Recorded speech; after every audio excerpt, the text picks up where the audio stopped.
¿Qué tal, amigos? Bienvenidos a nuestro segmento de cultura, arte o cuentos de terror que, como todos los jueves, tienen ustedes a través de Radio Switch.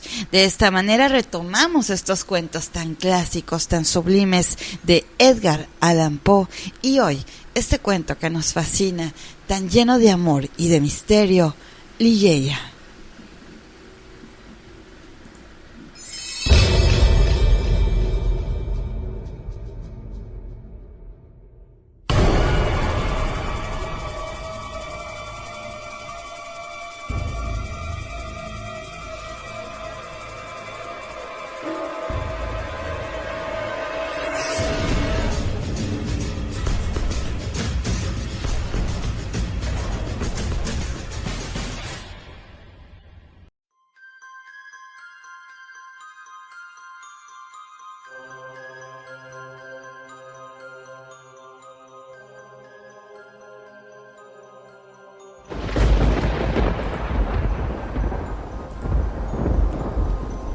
Ligeia. Y ahí se encuentra la voluntad que no fenece. ¿Quién conoce los misterios de la voluntad y su vigor? Pues Dios es una gran voluntad que penetra todas las cosas por la naturaleza de su atención. El hombre no se rinde a los ángeles ni por entero a la muerte, salvo únicamente por la flaqueza de su débil voluntad. Joseph Glanville. No puedo por mi alma recordar hasta ahora cómo, cuándo, ni exactamente dónde trabé por primera vez conocimiento con Lady Ligeia. Largos años han transcurrido desde entonces y mi memoria es débil porque ha sufrido mucho. O quizá no puedo ahora recordar aquellos extremos porque en verdad el carácter de mi amada, su raro saber, la singular aunque plácida clase de su belleza y la conmovedora y dominante elocuencia de su hondo lenguaje musical se han abierto camino en mi corazón con paso tan constante y cautelosamente progresivo que ha sido inadvertido y desconocido. Creo, sin embargo, que la encontré por vez primera y luego con mayor frecuencia en una vieja y ruinosa ciudad cercana al Rin. De seguro le he oído hablar de su familia. Está fuera de duda que provenía de una fecha muy remota. Ligeia, Ligeia. Sumido en estudios que por su naturaleza se adaptan más que cualquiera otros a amortiguar las impresiones del mundo exterior, me bastó este dulce nombre, Ligeia, para evocar ante mis ojos, en mi fantasía, la imagen de la que ya no existe, y ahora mientras escribo, ese recuerdo centellea sobre mí, que no he sabido nunca el apellido paterno de la que fue mi amiga y mi prometida, que llegó a ser mi ser,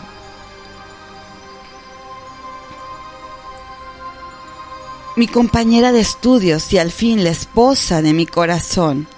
¿Fue aquello una orden mimosa por parte de mi Ligeia?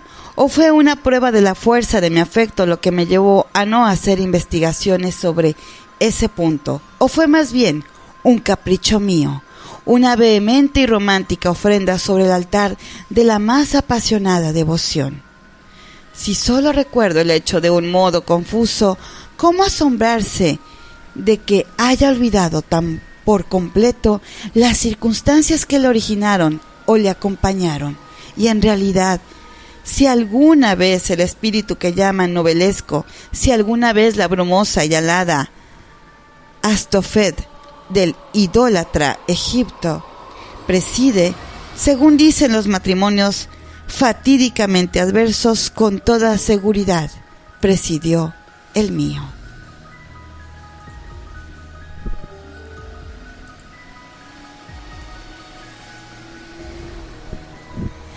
Hay un tema dilecto, empero, sobre el cual no falla mi memoria. Es ese, la persona de Ligeia. Era de alta estatura, algo delgada e incluso en los últimos días muy demacrada.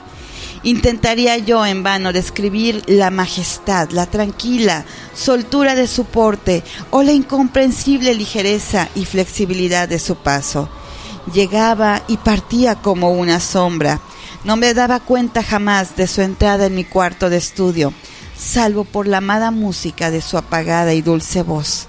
Cuando posaba ella su marmórea mano sobre mi hombro, en cuanto a la belleza de su faz, ninguna doncella la ha igualado nunca.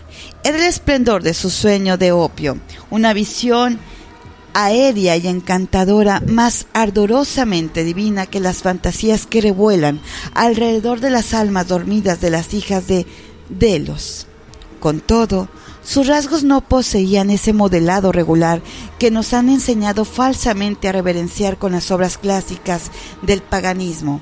No hay belleza exquisita, dice Bacon Lord Verulam, hablando con certidumbre de todas las formas y género de belleza, sin algo extraño en la proporción.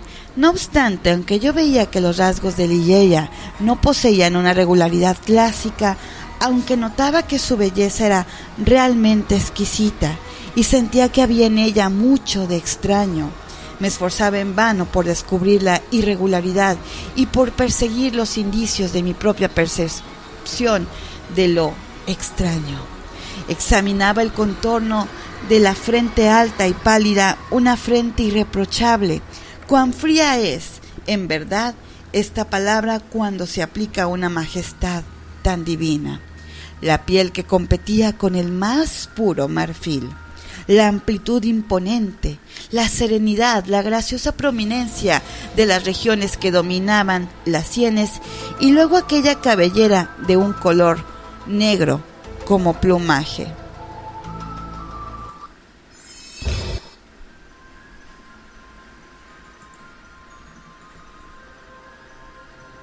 Ese plumaje de cuervo, brillante, profusa, naturalmente rizada y que demostraba toda la potencia del epíteto homérico.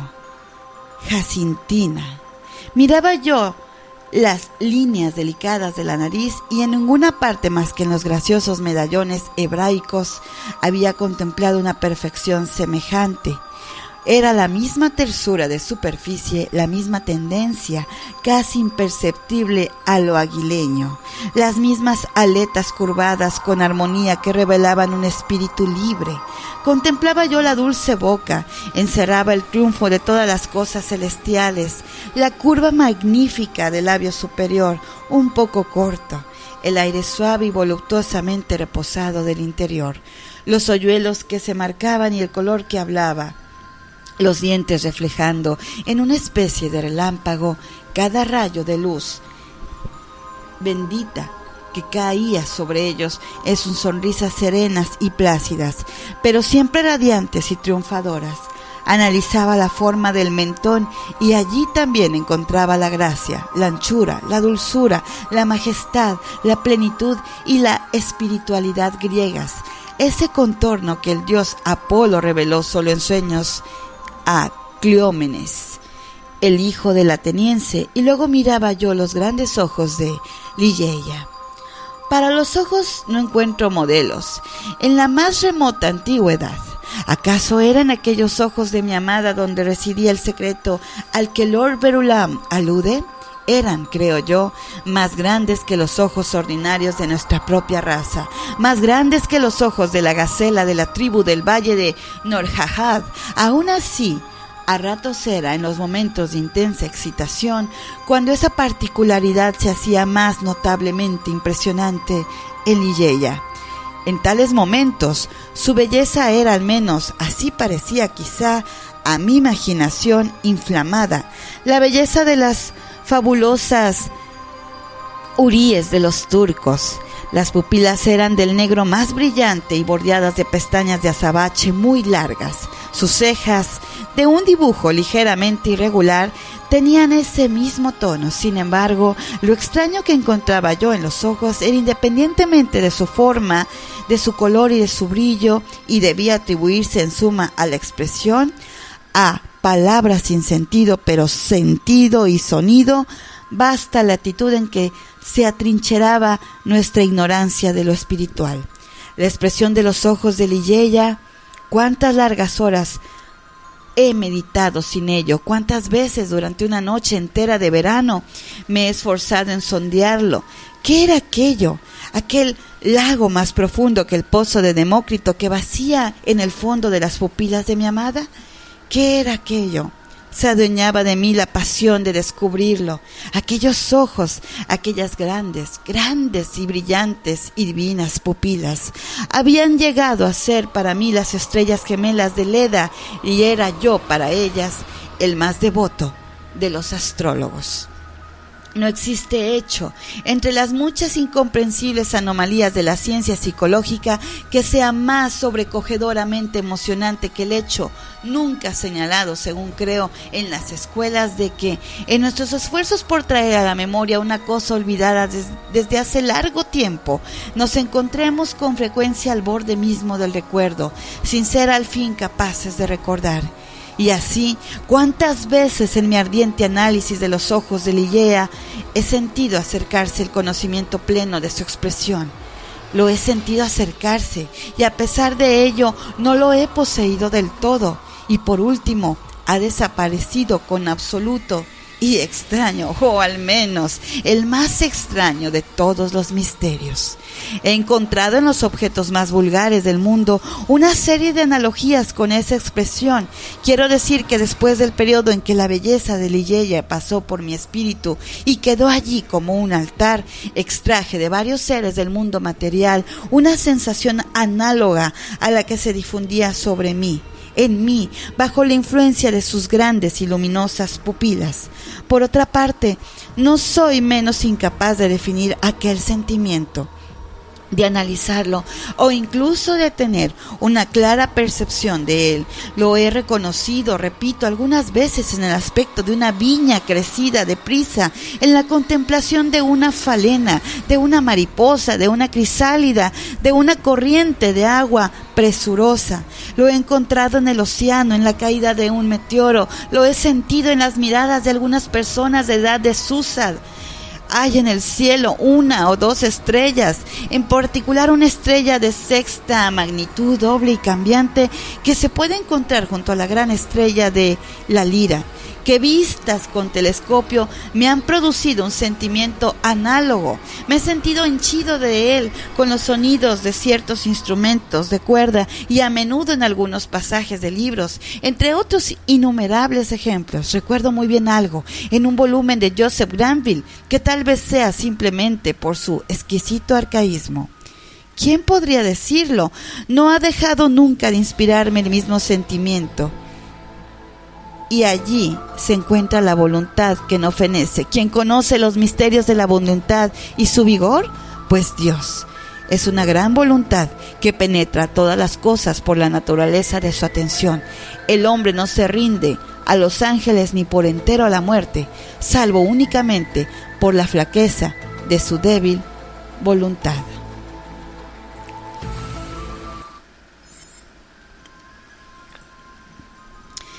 He hablado durante el transcurso de los años, y por una sucesiva reflexión he logrado trazar en efecto alguna remota relación entre ese pasaje del moralista inglés y una parte del carácter de Ligeia. Una intensidad de pensamiento, de acción, de palabra era quizá el resultado, por lo menos el indicio, de una gigantesca volición que durante nuestras largas relaciones hubiese podido dar otras y más inmediatas pruebas de su existencia.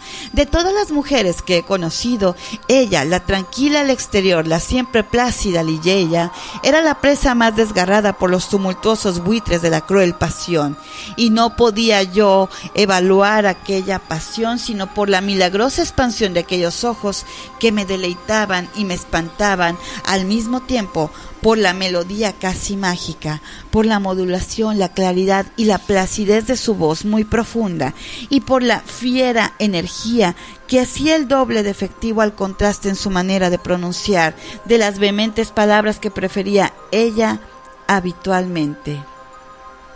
He hablado del saber de Ligeia. Era inmenso, tal como no lo he conocido nunca en una mujer. Sabía a fondo las lenguas clásicas y hasta dónde podía apreciarlo mi propio conocimiento, los dialectos modernos europeos en los cuales no la he sorprendido nunca en falta. Bien mirado sobre cualquier tema de la erudición académica tan alabada, solo por ser más abstrusa. ¿He sorprendido en falta nunca a Ligeia? Cuán emocionalmente había impresionado mi atención en este último periodo solo aquel fasgo en el carácter de mi esposa. He dicho que su cultura superaba la de toda mujer que he conocido, pero ¿dónde está el hombre que haya atravesado con éxito todo el amplio campo de las ciencias morales, físicas y matemáticas? No vi entonces lo que ahora percibo con claridad, que los conocimientos de Ligeia eran gigantescos, pasmosos. Por mi parte, me daba la suficiente cuenta de su infinita superioridad para resignarme con la confianza de un colegial a dejarme guiar por ella a través del mundo caótico, de las investigaciones metafísicas, del que me ocupé con ardor durante los primeros años de nuestro matrimonio. Con qué vasto triunfo, con qué vivas delicias, con qué esperanza etérea la sentí inclinada sobre mí, en medio de estudios tan poco explorados, tan poco conocidos, y veía ensancharse en lenta graduación aquella deliciosa perspectiva ante mí, aquella larga avenida espléndida y virgen, a lo largo de la cual debía yo alcanzar al cabo su meta de una sabiduría harto divinamente preciosa para no estar prohibida. Por eso, con qué angustioso pesar vi después de algunos años mis esperanzas tan bien fundadas, abrirlas a las juntas y volar juntos. Si Ligeia era yo nada más que un niño a tientas en la noche, solo su presencia, sus lecturas podían hacer vivamente luminosos los múltiples misterios del trascendentalismo en el cual estábamos sumidos. Privado del radiante esplendor de sus ojos, toda aquella literatura aligera y dorada volvíase insulsa de una plumbia tristeza. Ligeia cayó enferma. Los ardientes ojos refulgieron con un brillo demasiado glorioso. Los pálidos dedos tomaron el tono de la cera y las azules venas de su ancha frente latieron impetuosamente vibrantes en la más dulce emoción. Vi que debía ella morir y luché desesperado en espíritu contra el horrendo Azrael, y los esfuerzos de aquella apasionada esposa fueron con asombro mío aún más enérgicos que los míos. Había mucho en su firme naturaleza que me impresionaba y hacía creer que para ella llegaría la muerte sin sus terrores. Pero no fue así. Las palabras son impotentes para dar una idea de la ferocidad de resistencia que ella mostró en su lucha con la sombra. Gemía yo de angustia ante aquel deplorable espectáculo. Hubiese querido calmarla, hubiera querido razonar, pero en la intensidad de su salvaje deseo de vivir, solo de vivir, todo consuelo y todo razonamiento habrían sido el colmo de la locura. Sin embargo, hasta el último instante, en medio de las torturas y de las convulsiones de su firme espíritu, no flaqueó la placidez exterior de su conducta. Su voz se tornaba más dulce, más profunda, pero yo no quería insistir en el vehemente sentido de aquellas palabras proferidas con tanta calma. Mi cerebro daba vueltas cuando prestaba oído a aquella melodía sobrehumana y aquellas arrogantes aspiraciones que la humanidad no había conocido nunca antes. No podía dudar de que me amaba, y érame fácil saber que en un pecho como el suyo, el amor no debía de reinar como una pasión ordinaria, pero solo con la muerte comprendí toda la fuerza de su afecto. Durante largas horas, reteniendo mi mano, desplegaba ante mí su corazón rebosante, cuya devoción más que apasionada llegaba a la idolatría. ¿Cómo podía yo merecer la beatitud de tales confesiones? ¿Cómo podía yo merecer estar condenado hasta el punto de que mi amada me fuese arrebatada con la libra y en la hora de mayor felicidad? Pero no puedo extenderme sobre este tema. Diré únicamente que en la entrega más que femenina de Ligeia a un amor, no merecido, otorgado a un hombre indigno de él, reconocí por fin el principio de su ardiente, de su vehemente y serio deseo de vivir aquella vida que huía ahora con tal rapidez. Y es ese ardor desordenado, esa vehemencia en su deseo de vivir, solo de vivir, lo que no tengo vigor para describir, lo que me siento por completo incapaz de expresar. A una hora avanzada de la noche en que ella murió, me llamó perentoriamente a su lado y me hizo repetir ciertos versos compuestos por ella pocos días antes. Le obedecí y son los siguientes.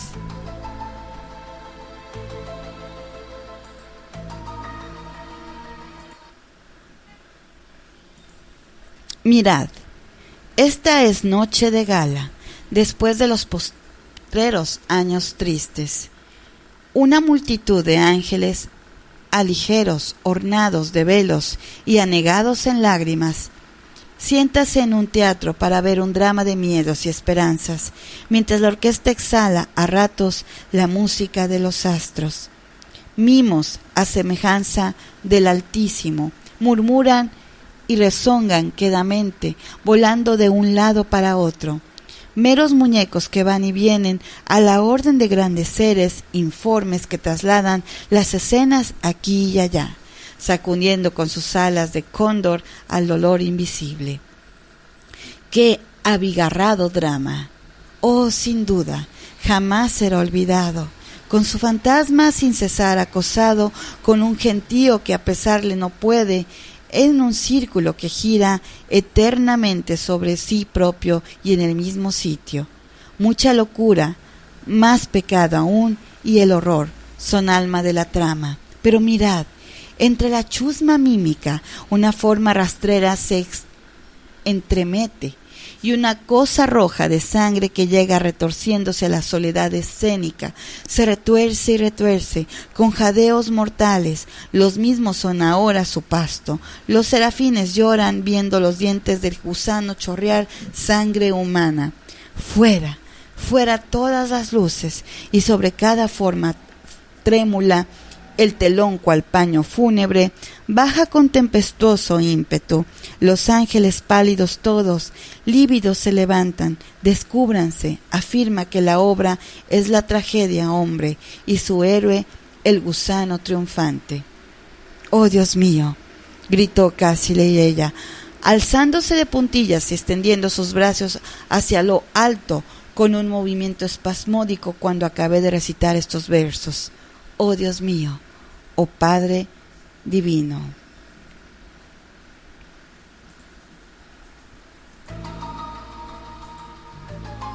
¿Sucederán estas cosas irremisiblemente? ¿No será nunca vencido ese conquistador?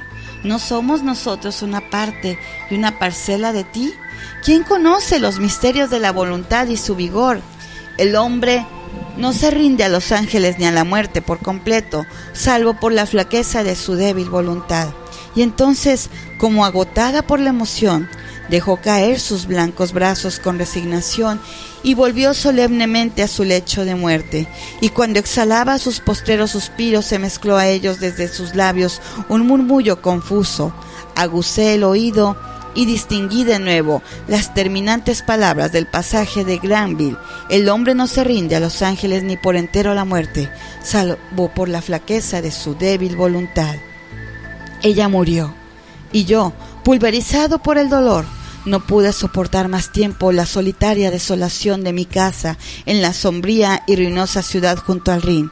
No carecía yo de eso que el mundo llama riqueza. Ligeia me había aportado más, mucho más de lo que corresponde comúnmente a la suerte de los mortales. Por eso, después de unos meses perdidos en vagabundeo sin objeto, adquirí y me encerré en una especie de retiro, una abadía cuyo nombre no diré, en una de las regiones más selváticas y menos frecuentadas de la bella Inglaterra. La sombría y triste grandeza del edificio, el aspecto casi salvaje de la posesión, los melancólicos y venerables recuerdos que con ella se relacionaban, estaban en verdad al unísono con el sentimiento de un total abandono que me había desterrado a aquella distante y solitaria región del país. Sin embargo, aunque dejando a la parte exterior de la abadía su carácter primitivo y verdeante vestustez que tapizaba sus muros, me dediqué con una perversidad infantil y quizás con la débil esperanza de aliviar mis penas, a desplegar por dentro magnificencias más que regias. Desde la infancia sentía yo una gran inclinación por tales locuras, y ahora volvían a mí como una chochez del dolor. Ay, siento que se hubiera podido descubrir un comienzo de locura en aquellos suntuosos y fantásticos cortinajes, en aquellas solemnes esculturas egipcias, en aquellas cornisas y muebles raros, en los extravagantes ejemplares de aquellos tapices granjeados de oro. Me había convertido en un esclavo forzado de las ataduras del opio, y todos mis trabajos y mis planes habían tomado el color de mis sueños.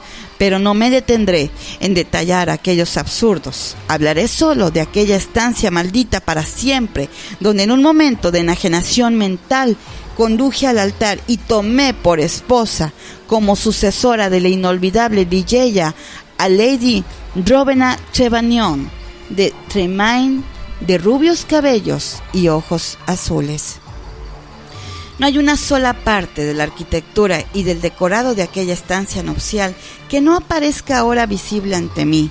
¿Dónde tenía la cabeza la altiva familia de la prometida para permitir, impulsada por la sed de oro, a un joven tan querida que franqueara el umbral de una estancia adornada así?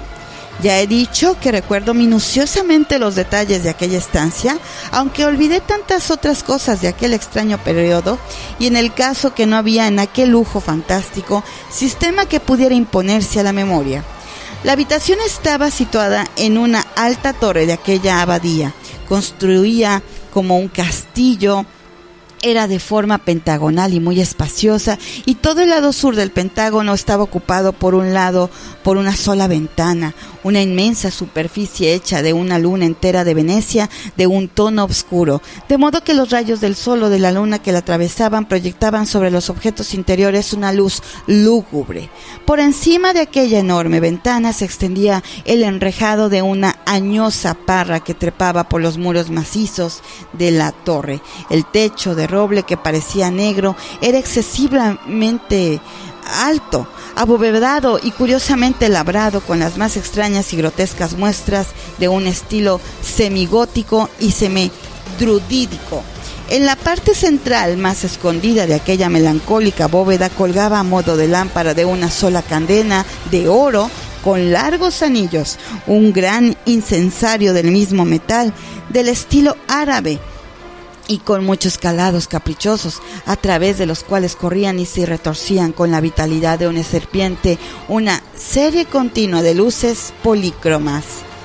Unas otomanas y algunos candelabros dorados de forma oriental se hallaban diseminados alrededor, y estaban también el lecho nupcial, de estilo indio, bajo y labrado en recio ébano, coronado por un dosel parecido a un paño fúnebre. En cada uno de los ángulos de la estancia se alzaba un gigantesco sarcófago de granito negro, copiado de las tumbas de los reyes frente a Luxor, con su antigua tapa cubierta toda de relieves inmemorables, pero era en el tapizado de la estancia, donde se desplegaba la mayor fantasía.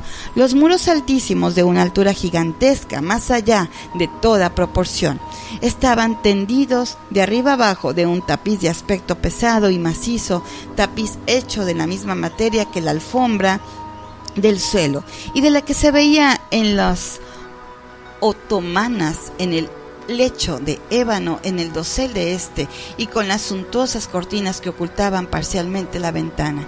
Aquella materia era un tejido de oro de los más ricos. Estaba moteado en espacios irregulares, de figuras arabescas, de un pie de diámetro aproximadamente, que hacían resaltar sobre el fondo sus dibujos de un negro azabache. Tal era la mansión, tal era la estancia nupcial en donde pasé con la dama de Tremaine las horas impias del primer mes de nuestro casamiento, y las pasé con una leve inquietud, que mi esposa temiese las furiosas extravagancias de mi carácter, que me huyese y me amase apenas, o que no podía yo dejar de notarlo, pero Aquello casi me complacía. La odiaba, con un odio más propio del demonio que del hombre. Mi memoria se volvía, con qué intensidad de dolor, hacia Ligeia, la amada, la angustia, la bella, la sepultada. Gozaba recordando su pureza, su sabiduría, su elevada y etérea naturaleza, su apasionado e idólatra amor. Ahora mi espíritu ardía plena y libremente con una llama más ardiente que la suya propia, con la excitación de mis sueños de opio, pues estaba apresado de ordinario por las cadenas de la droga. Gritaba su nombre con el silencio de la noche o durante el día en los retiros escondidos de los valles, como si con la energía salvaje, la pasión solemne, el ardor devorador de mi ansia por la desaparecida, pudiese yo volverla a los caminos de esta tierra que había ella abandonado. Ah, ¿era posible? Para siempre.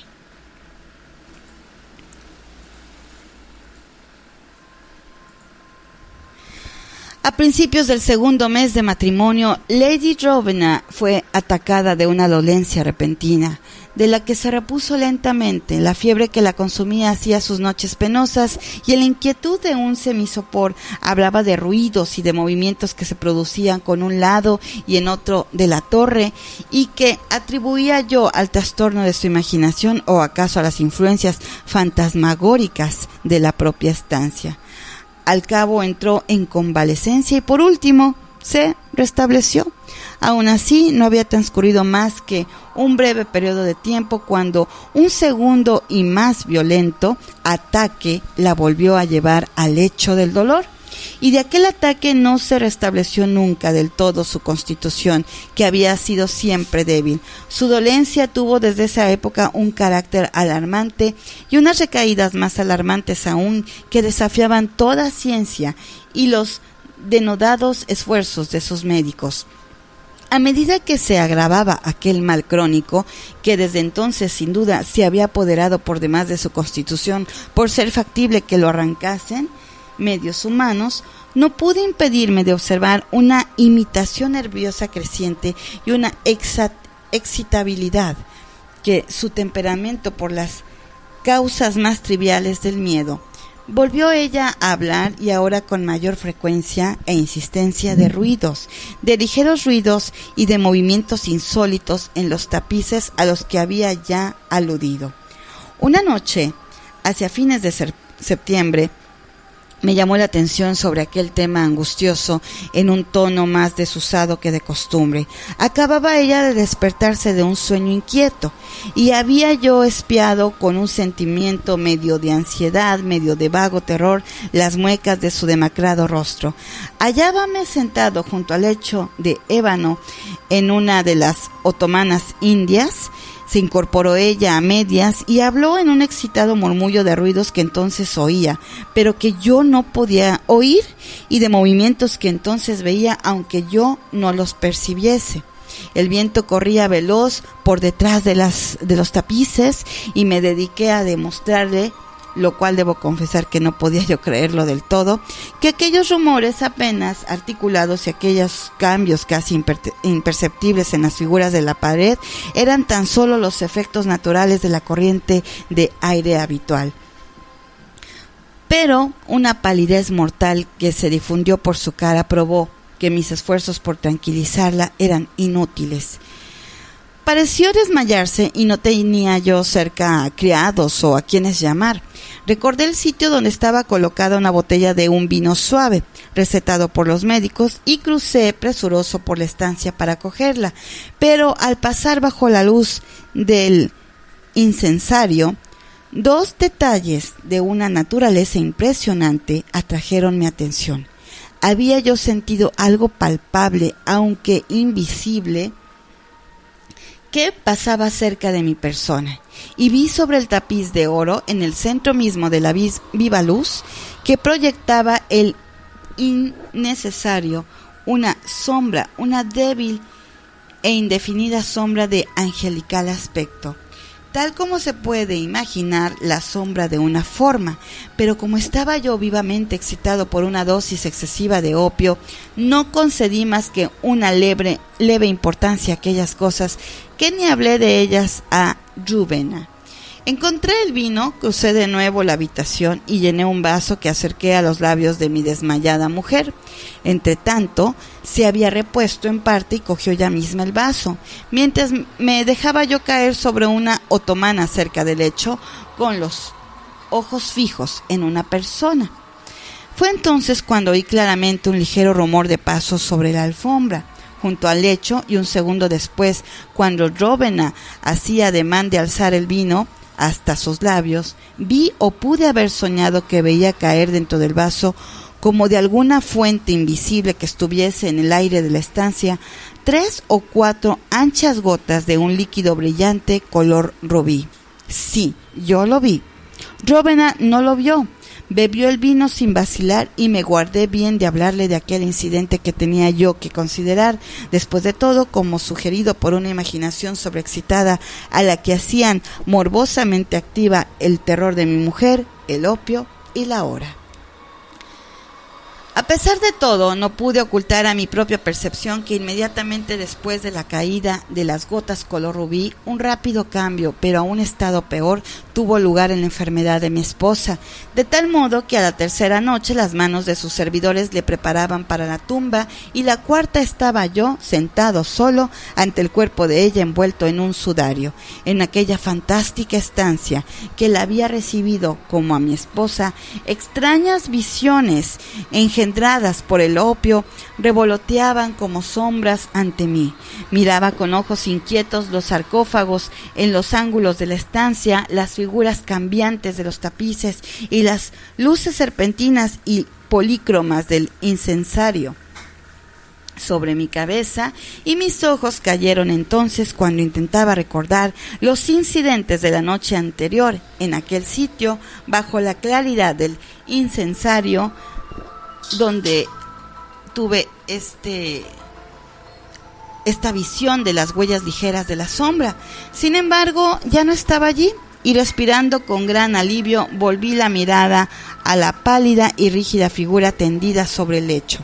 Entonces se precipitaron sobre mí los 1000 recuerdos de Ligeia, y luego refluyó hada mi corazón con la violenta turbulencia de un oleaje todo aquel indecible dolor con que la había contemplado amortajada.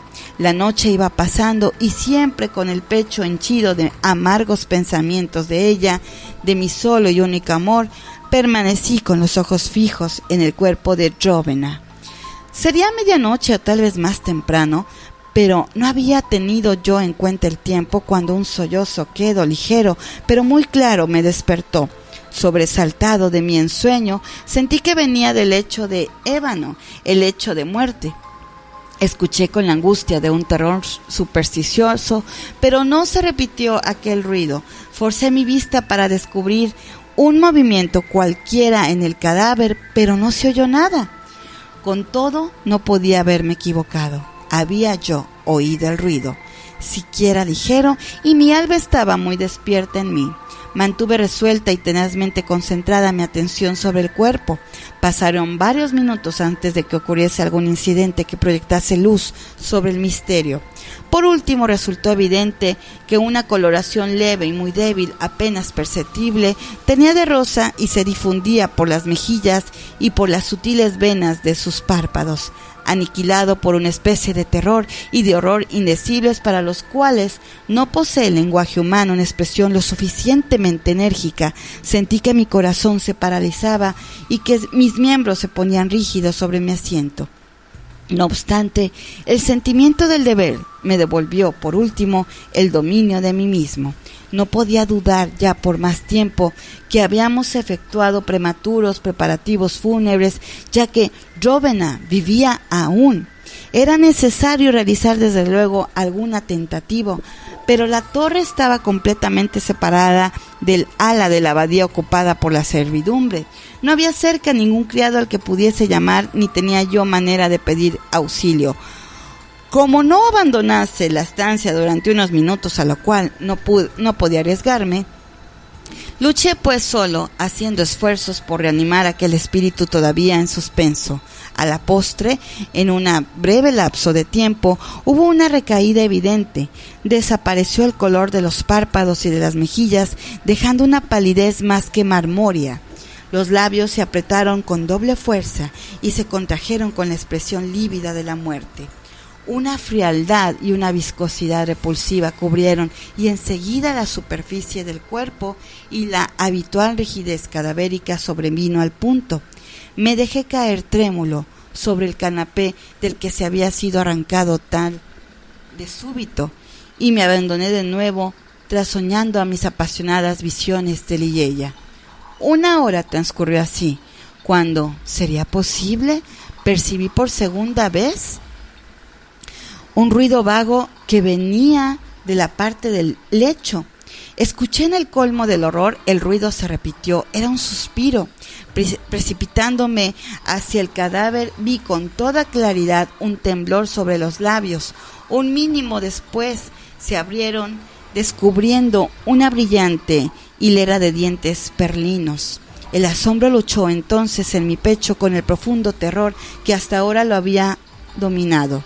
Sentí que mi vista se oscurecía, que mi razón se extraviaba y gracias únicamente a un violento esfuerzo recobré al fin valor para cumplir la tarea que el deber volvía a imponerme. Había ahora un color cálido sobre la frente, sobre las mejillas y sobre la garganta. Un calor perceptible invadía todo el cuerpo e incluso el corazón tenía un leve latido. Mi mujer vivía. Con un ardor redoblado me dediqué a la tarea de resucitarla. Froté y golpeé las sienes y las manos y utilicé todos los procedimientos que me sugirieron la experiencia y numerosas lecturas médicas, pero fue en vano. De repente el color desapareció, cesaron los latidos, los labios volvieron a adquirir la expresión de la muerte y un instante después el cuerpo entero recobró su frialdad de hielo. Aquel tono lívido, su intensa rigidez, su contorno hundido y todas las horrendas peculiaridades de lo que ha permanecido durante varios días en la tumba. Y me sumí otra vez en las visiones de Ligeia y otra vez. ¿Cómo asombrarse de que me estremezca mientras escribo? Otra vez llegó a mis oídos un sollozo sofocado desde el lecho de ébano, pero era ¿para qué detallar con minuciosidad los horrores indecibles de aquella noche? ¿Para qué detenerme en relatar ahora una vez tras otra, casi hasta que despuntó el alba, el horrible drama de la resurrección? Se repitió. Como cada aterradora recaída se transformaba tan solo en una muerte más rígida y más irremediable, como cada angustia tomaba el aspecto de una lucha con un adversario invisible y como ahora cada lucha era seguida por no sé qué extraña alteración en la apariencia del cadáver. Me apresuré a terminar. La mayor parte de la espantosa noche había pasado y la que estaba muerta se movió de nuevo, al presente con más vigor que nunca, aunque despertándose de una disolución más aterradora y más totalmente irreparable que nunca. Había yo desde hacía largo rato interrumpido la lucha y el movimiento y permanecía sentado rígido sobre la otomana, presa impotente de un torbellino de violentas emociones, de las cuales la menos terrible, quizá la menos aniquilante, construía un supremo espanto. El cadáver, repito, se movía y al presente con más vigor que antes. Los colores de la vida se difundían con una inusitada energía por la cara, se distendían con los miembros y salvo que los párpados seguían apretados fuertemente y que los vendajes y los tapices comunicaban aún a la figura su carácter sepulcral.